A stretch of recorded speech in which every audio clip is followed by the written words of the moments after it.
හෙට ඉඳන් මම මගේ වැඩ ටික පිළිවෙලකට කරනවා කියලා ඔබ කී පාරක් නම් හිතන්නේ නැටිද? උදේ 5ට ඇලාම් එක තිබ්බත් ඇත්තටම වෙන්නේ ඒක ඕෆ් කරලා ආයෙත් නිදා ගන්න එක නේද? දවස අවසානයේ කිසිම වැඩක් කරගන්න බැරි වුණා කියලා ඔබට පසුතැවීමක් දැනෙනවා ඇති. බොහෝ සිසුන් අසාර්ථක වෙන්නේ ඔවුන්ට දක්ෂතාවය නැති නිසා නෙවෙයි. Tamanගේ කාලය නිවැරදිව කළමනාකරණය කරගන්න දන්නේ නැති නිසායි. අද මම ඔබට කියා දෙන්නේ පාඩම් වැඩ, සෞඛ්‍ය සහ විවේකය සමබරව තබා ගන්නා පරිපූර්ණ දිනචර්යාව ගැනයි. උදෑසන කාලය, අවදිවීම සහ සූදානම. අවදිවීම උදේ 5:30න් 7 දක්වා. ඔබ පාන්දර 4ට අවදි විය යුතුම නැහැ.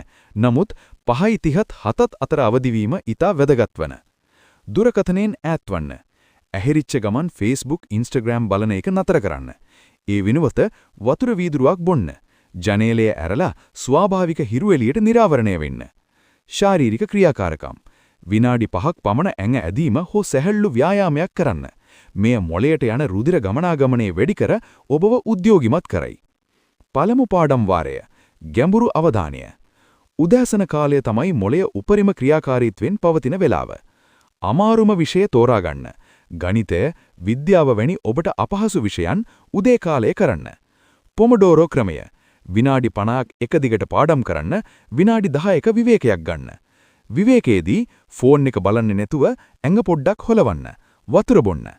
දහවල් කාලය. ක්‍රියාශීලී ඉගෙන ගැනීම. සැහැල්ලු දිවා ආහාරය. දහවල් කාලේ අධික තෙල් සහිත හෝ බර ආහාර ගන්න එපා. එවිට නිදිමත ගතිය වැඩි වෙයි. Power nap. හැකිනම් විනාඩි 15කට 20ක කෙටි නිින්දක් ගන්න. මෙය මොළය නැවත ප්‍රාණවත් කරයි. සන්ධ්‍යා කාලය. පුහුණුව සහ නිර්මාණශීලීත්වය. ව්‍යායාම. විනාඩි 20-30ක් සෙල්ලම් කරන්න හෝ අවිදින්න. මෙය ආතතිය අඩු කිරීමට උදව් වෙයි. නිර්මාණශීලී වැඩ. චිත්‍ර ඇඳීම, සංගීතය හෝ වෙනත් විනෝදාශමයක නිරත වන්න. සැහැල්ලු පුනරීක්ෂණ. රාත්‍රී කාලේ අලුත් අමාරු දේවල් ඉගෙන ගන්නවට වඩා එදින ඉගෙනගද්දී නැවත මතක් කරන්න. රාත්‍රී කාලය. හෙට දවසට සූදානම් වීම. නිදා ගන්න විනාඩි 30කට කලින් සියලුම තිර, ෆෝන් හෝ ලැප්ටොප් ක්‍රියා විරහිත කරන්න. සැලසුම් කිරීම. හෙට දවසේ කල යුතු ප්‍රධාන වැඩ 3ක් ලියා තබන්න. නිින්ද. කිසිම විටක පාඩම් කිරීමට කියා නිින්ද කැප කරන්න එපා.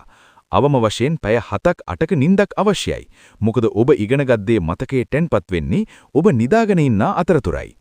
මතක තබා ගන්න. වැදගත් වෙන්නේ එක දවසක් පැය 15ක් පාගම් කරන එක නෙවෙයි. හැමදාම පැය 4ක් හරි ස්ථීරව වැඩ කරන එකයි. අදම මේ දිනචර්යාව ආරම්භ කරන්න. ජය වේවා.